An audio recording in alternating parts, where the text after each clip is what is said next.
खबर कटेगी नहीं, खुलेगी। जो दिखा वो आधा था। खबरों का अनकट सच देखिए news uncut only on morning India. America Bharat का दोस्त या दुश्मन, ये बात हम इसलिए कर रहे हैं क्योंकि बार बार ये कहा जाता है कि मोदी और ट्रंप के बीच एक दोस्ती है जो भारत और अमेरिका संबंध को मजबूत करती है। लेकिन आज हम यहाँ 3 घटनाओं का जिक्र करेंगे जो आज ही के दिन की हैं, पर अलग अलग परिप्रेक्ष्य में, अलग अलग परिस्थितियों में, अलग अलग तरीके से उसको देखा जा सकता है। और ये इसलिए भी जरूरी है क्योंकि ये तीनों घटनाएं इस बात की तरफ इशारा करती हैं कि अमेरिका जितना हमारा दोस्त नहीं है, क्या उससे बड़ा हमारा दुश्मन है। जी हाँ, हम बात करेंगे इस पूरे मुद्दे पर। नमस्कार, मैं संजय सिंह और आप देख रहे हैं मॉर्निंग इंडिया का एक शो अनकट। और अनकट में आज हम बात करेंगे भारत और अमेरिका के बीच संबंधों का। संबंध इसलिए क्योंकि अगर हम इन 3 घटनाओं को अलग अलग देखें तो किस तरीके से हम उनको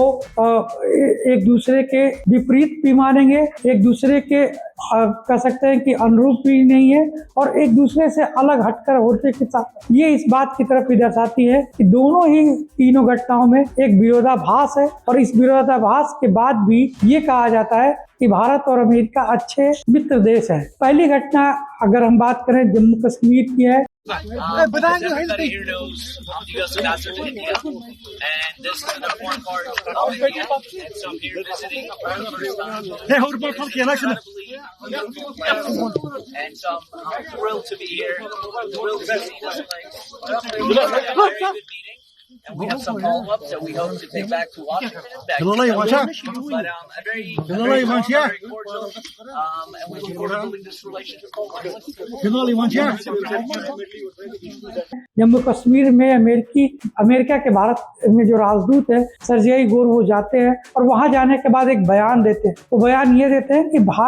जम्मू कश्मीर भारत का विभिन्न अंग है, और यहाँ पर जो रोक लगाई गई थी उनके देश की तरफ से, वहाँ के जो पर्यटक थे जिनको एक तरीके से रिस्ट्रिक्टेड किया था अमेरिका ने वहाँ जाने के लिए, तो उनका ये कहना था कि हम ये प्रयास करेंगे कि यहाँ पर वो लोग दोबारा आए, यानी विदेशी पर्यटक जम्मू कश्मीर में दोबारा से जाए, इस बात की तरफ उन्होंने इशारा किया। लेकिन जो सबसे बड़ा इशारा यही किया कि अब तक जो अमेरिका का स्टैंड खासतौर पर जम्मू कश्मीर को लेकर रहा है वो यही रहा कि ये एक डिस्प्यूटेड मामला रहा है और ये यूएन के बीच मामला रहा है, जबकि भारत लगातार ये कहता रहा है कि ये भारत का अभिन्न हिस्सा है और इसमें कोई भी डिस्प्यूटेड बातें नहीं है और ये भारत के अंदरूनी मामलों में आता है और हम इसको हल करेंगे। धारा 370 खत्म होने के बाद, 35 से हटाने के बाद, जब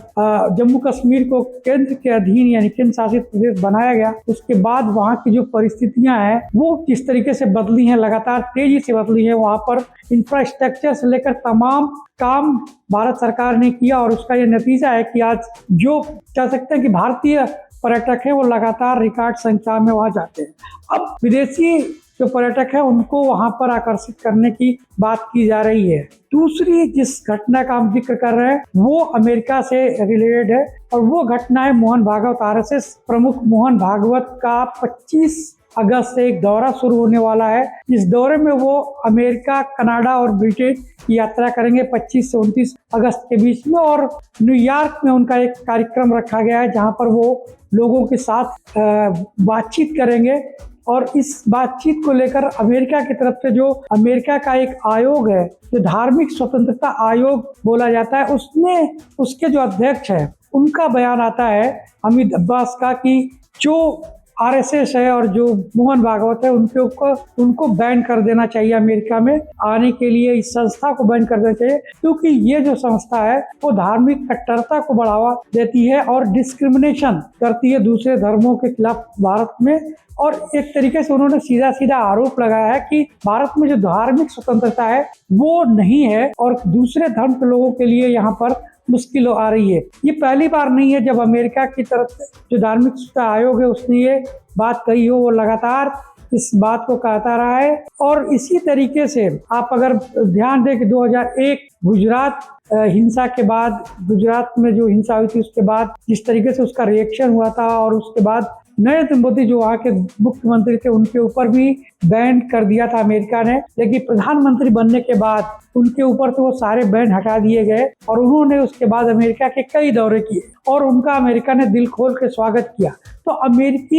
अमेरिकियों का एक तरीके से ये नजरिया रहा है कि वो अपने फायदे के अनुसार अपने बयानों को, अपनी चीजों को बदलते रहते हैं और यही कारण है कि ये आयोग अब फिर से दोबारा इस तरीके की बात कर रहा है, क्योंकि इस आयोग के चेयरमैन भी पाकिस्तानी मूल के हैं और वो लगातार इस बात का जिक्र कर रहे हैं कि वहाँ अल्पसंख्यकों को अपनी स्वतंत्रता यानी धार्मिक स्वतंत्रता उस हद तक नहीं है, उनके ऊपर रोक लगी हुई है। ये दर्शाता है कि अमेरिका किस तरीके से दोहरा रवैया अपनाता है। इसी तरीके से आपने देखा कि जब अभी संसद के अंदर एक बिल भारत सरकार पास करना चाहती थी, उसको लेकर भी अमेरिका में इस तरीके के बयान, वहाँ के सांसद का बयान आया था और उन्होंने इस बात का जिक्र किया था कि वहाँ पर इस बिल को लाने का मकसद ही है कि वहाँ क्रिश्चियनिटी को रोकने की बात की जा रही थी। तो ये दिखाता है कि क्रिश्चियनिटी को लेकर वो इस तरीके की स्वतंत्रता चाहते हैं और दूसरे धर्मों को लेकर जो उनका रवैया है, ये वहाँ की कह सकते हैं कि अमेरिकी नीति को दर्शाता है कि अमेरिका किस तरीके से अपने स्वार्थ को लेकर अपनी नीतियाँ, अपने बयानों, अपने मकसदों को बदलता रहता है। तीसरी जो कह सकते हैं कि आज की घटना है वो ये कि अमेरिका वहाँ से कुछ भारतीयों को डिपोर्टेशन कर रहा है। डिपोर्टेशन करने का मेन मकसद तो ये कहा जा सकता है कि इलीगल लोगों को वहाँ से निष्कासन करने की बात आ रही है, लेकिन यहाँ तक आ रहा है कि जो प्रोफेशनल्स हैं, जो भारतीय प्रोफेशनल्स हैं, जो वहाँ पर काम कर रहे हैं, उनको भी वहाँ से डिपोर्ट किया जा रहा है। और उसका कहा जा रहा है कि जो H1 वीज़ा की बात की जाती थी, उस H1 वीज़ा को अमेरिका अब इस तरीके से कठिन बना रहा है, या कह सकते हैं कि उसकी जो फीस है वो इतनी ज़्यादा कर रहा है कि आम लोगों का वहाँ काम करना मुश्किल हो जाएगा। उसकी जद में सबसे ज़्यादा भारतीय प्रोफेशनल आते हैं और उन पिछले 15 दिनों की अगर बात करें तो उसमें लगभग 5200 के करीब वहाँ से लोगों को डिपोर्ट किया गया है और अभी भी लगातार वहाँ से डिपोर्ट करने की प्रक्रिया चल रही है। ये दर्शाता है कि अमेरिका अपनी नीतियों को लेकर किस तरीके से कंजर्वेटिव सोचता है, किस तरीके से रूढ़वादी हो जाता है और दूसरों को ज्ञान देने के लिए वो अचानक से कह सकते हैं कि बहुत ही लिबरल हो जाता है, स्वतंत्रता की बात करने लगता है। जब अपने पे उसकी बात आती है तो वो तुरंत कंजर्वेटिव माइंड से सोचने लगता है, रूढ़वादी सोच उसकी आ जाती है। फर्स्ट अमेरिकन की बात प्रेसिडेंट ट्रंप करने लगते हैं, यानी आप अपने लिए फर्स्ट अमेरिकन की बात करते हैं और दूसरे चाहते हैं कि वो दूसरों के लिए, सबके लिए अपने दरवाजे खोले रखे, अमेरिकन के लिए दरवाजा खोले रखे। तीसरी जो महत्वपूर्ण चीज थी कि डिपोर्टेशन में, इससे पहले भी 1 साल पहले जब डिपोर्टेशन की शुरुआत किया था ट्रंप ने बनने के बाद, उस समय जिस तरीके से डिपोर्ट किया गया था उसको लेकर पूरे देश में या पूरे विश्व में इस बात की आलोचना हुई थी कि इस तरीके से जो डिपोर्टेशन हुआ था वो बहुत ही कह सकते हैं कि अमानवीय था और उस अमानवीय तरीके से अमेरिका से लोगों को डिपोर्ट किया गया था। भारत सरकार को चाहिए कि अगर इस तरीके की कोई समस्या भारतीय नागरिक को वहाँ पे आती है, जो भारतीय वीजा पे काम कर रहे हैं या H1 वीजा पे काम कर रहे हैं या जो प्रोफेशनल वहाँ पढ़ने गए हैं, तो उनको लेकर किस तरीके से उनके हितों की रक्षा की जाए, इसकी बातचीत अमेरिकी सरकार से करनी चाहिए। दूसरी जो महत्वपूर्ण चीज, अगर वहाँ से लोगों को भेजा जाता है और वो ब्रेन है यानी ब्रेन ड्रेन की बात की जाती है, तो उस ब्रेन को किस तरीके से गेन किया जाए, क्या हम उनके लिए यहाँ पर उस तरीके की व्यवस्था कर सकते हैं कि वहाँ के पढ़े लिखे प्रोफेशनल्स को हम अपने यहाँ जगह दे, यहाँ पर स्थान दे और उस तरीके से उनके साथ व्यवहार करें, यानी उनका फायदा उठा सके। इस तरीके की परिस्थितियों का निर्माण भारत को करना चाहिए। कनाडा ने भी अपनी तरफ से इस तरीके के डिपोर्टेशन की बात किया है कि वहाँ पर वर्किंग वीजा की जो बात की जा रही थी कि जो स्टूडेंट भारत से जाते हैं कनाडा में पढ़ने के लिए, वो अपने खर्चे को निकालने के लिए वहाँ पर पार्ट टाइम जॉब भी करते हैं, तो पार्ट टाइम जॉब पर रोक लगाने की बात कनाडा में की जा रही है और इसलिए भारतीय जो छात्र है वहाँ पर उनको परेशानियां हो रही हैं और इसलिए वहाँ से उनको डिपोर्ट करने की बात कनाडा सरकार भी कर रहा है। तो ये कुछ इस तरीके की चुनौतियां हैं जो सरकार के सामने आ रही हैं, खासतौर पे अमेरिका में इस तरीके की चुनौतियों का सामना करना पड़ रहा है। और बार बार अगर हम ये कहते हैं कि प्रेसिडेंट ट्रंप और मोदी के बीच एक अच्छी दोस्ती है, एक दोनों के बीच एक ट्यूनिंग है, एक समन्वय है, तो उसके बाद भी इस तरीके की परेशानियां अगर आम भारतीयों को, आम लोगों को, आम प्रोफेशनल्स को आ रही हैं, तो ये समझना बड़ा कठिन हो जाता है कि आखिर इस दोस्ती को क्या नाम दे। इस तरह की दोस्ती किस काम की, जहाँ पर इस तरीके की बातें सामने आ जाती हैं। और लगातार भारत पे ट्रैफिक लगाने की बात ट्रंप की तरफ से की जाती है, जब भारत अपने कह सकते हैं कि खनिज या अपने ऊर्जा को की पूर्ति के लिए दूसरे देशों से व्यापारों को बढ़ावा देता है, तब अमेरिका की बौखलाहट सामने आती है और अमेरिका दबाव बनाने के लिए भारत के ऊपर ट्रैफिक जैसे नियमों को लागू करने की बात करता है